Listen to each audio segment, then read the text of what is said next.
Mbahaye ikaze muri kino kiganiro. Nitwa Muragwa Moise. Izina Colgate ni izina ry'umugabo wamenyekanye cyane ku isi, izina rimaze imyaka irenga 100 rivugwa haba mu bana ndetse no mu bakuze kugezana n'ubu.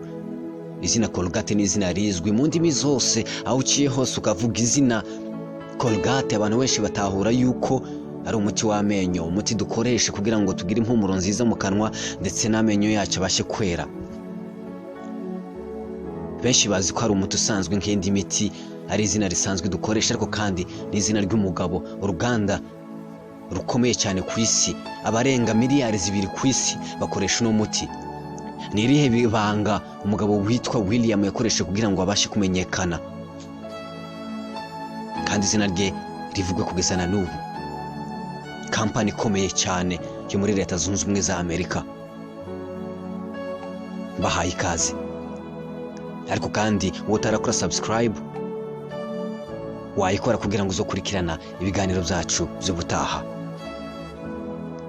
Amazina ye yitwa William Colgate, yavutse tariki 25 z'ukwezi kwa mbere umwaka w'1783, avukira ahitwa Hillborn ni mu Bwongereza. Ise yitwaga Robert Colgate na mama we yitwaga Sarah. Robert Colgate papa wiwe yari umurimyi akora n'ibya politike, ubwo impamvu za politike yimukira mu gihugu cya Amerika.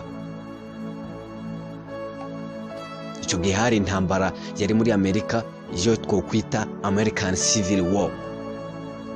Umusaza wari uzi gushakisha amafaranga ndetse akanayakorera yashakishije uwitwa Rafumaha ngo bakorane isabune, batangire gukorana uruganda rw'isabune.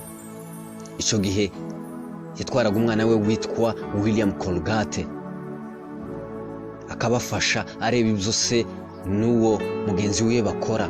Umwana arabikunda cyane, ariko icyaje kubabaza nuko nyuma y'imyaka 2 ubumwe bwa se n'urya mugabo yasanze muri Amerika bakoranaga amasabune burarangira, imiryango barayikinga, hanyuma kampani ya se ibirarangiye. Ariko mu mwaka w'1884 Colgate yagiye New York, aho ni muri Leta Zunze Ubumwe za Amerika, agenda kandi ahantu bakoraga amasabune atangira kubafasha, hanyuma akomeza kwiga areba n'amakosa bahaye bakora, iwe akiga ibyo azokora kugira ngo abashe gukosora igihe azoba afite kampani yiwe bwite. Umwana yarize arabimetriza neza, abishyira ku mutwe ndetse abona icyo azokora kugira ngo kampani yiwe izotera imbere.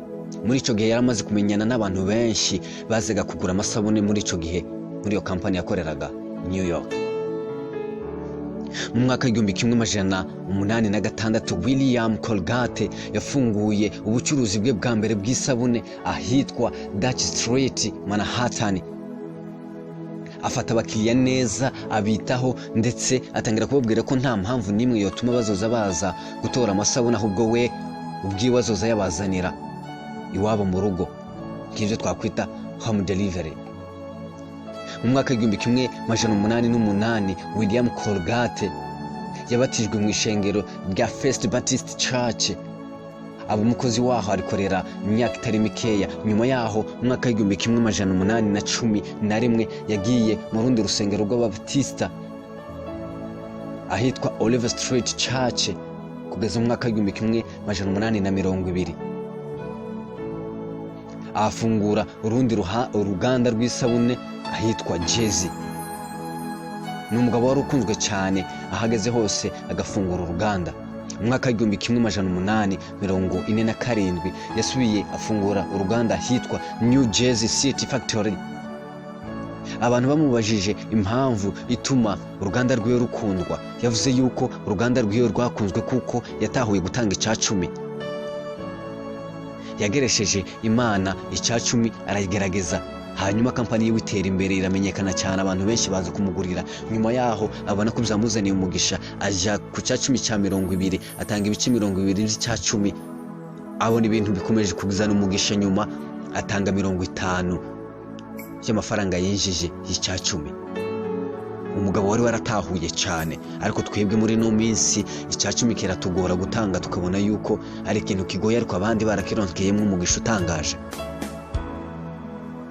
Yavuze yuko gutanga icya-10 yabimenye afite imyaka 16 ubwo yari yerekeje New York, ubwo yabwiraga utwara ubwato akamubwira yuko yerekeje New York kugira ngo abashe kwiga iby'amasabune. Yamubwiye ngo nafanyikiwa cyangwa se agahirwa ntakibagirwe gutanga icya 10 kuko ari Imana izobimuhaye. Yabishyize ku mutima, arabigendana, abigira ubuzima bwiwe, hanyuma bimubyarira umugisha mwinshi kugeza n'ubu izina ryiwe niyo mpamvu ritibagiranye. Mu mwaka w'1857 William Colgate yarapfuye, ariko asigara abana 3. Abana be b'abahungu nabo batangira gukorera kampani ya se, hanyuma kampani ikomeza gutera imbere cyane. Muri ico gihe nabo batangiye gukora amasabune ahumura neza bise Cashmere Bouquet. Iyi ni imwe mu isabune nziza cyane abantu bisigaga cyangwa se bakoga bakumva bamerewe neza, kandi ikagira n'impumuro nziza ituma abantu benshi baza. Nyuma y'imyaka irenga 102, aha ni ukuvuga mu 1908, basubiye kandi bakorana n'abandi bataraba mu muryango, bazamura kampani yabo ndetse batangira gukora imiti ya Colgate, bashyiraho na programme mu banyeshuri, batangira kubigisha gukora isuku ryo mu kanwa no koza amenyo, batangira kubaheza ama Colgate ya gusa ndetse na Brosada. Hanyuma abana barabikunda cyane ndetse n'ababyeyi batangira kubigura. Mu mwaka w'1910 bimukiye mu nyubako yabo y'akataraboneka izwi cyane i Manhattan muri Leta Zunze Ubumwe za Amerika. Iyo nyubako yitwa Colgate Palmolive Company, kuko ni kampani zibiri zihuje zikorera hamwe, kuko ni kampani nayo yakoraga amasabune meza cyane ahumura neza. Kuri ubu ngubu Colgate, kampani ya Colgate ni kampani imaze kubakisha izina hano ku isi, kuko igenda igura izindi kampani zikomakomeye ku isi ndetse zikora ama Colgate. Colgate kuri ubu abarenga miliyari 2 z'isi barayikoresha. Nibanga yatahuye rwo gutanga icya 10 rituma izina ryiwe ribikirangirane ku isi. Hari n'agatabo nasomye kavuga yuko impamvu Colgate izina rye ritibagiranye nuko yageragesheje Imana icya 10, kandi Imana nayo imubwira yuko izina rye izorihoza mu kanwa k'abantu kugeza na n'ubu. Bino biganiro tubakorera no kugira ngo tubashiremo intege. Ndabizi yuko aya majambo maze kukubwira y'uyu mugabo cyangwa se ubuhamya bwiwe bwagira icyo guhindura mu buzima bwawe. Ndabashimiye kuba mudukurikirana. Iri jwi ni rya Muraguha.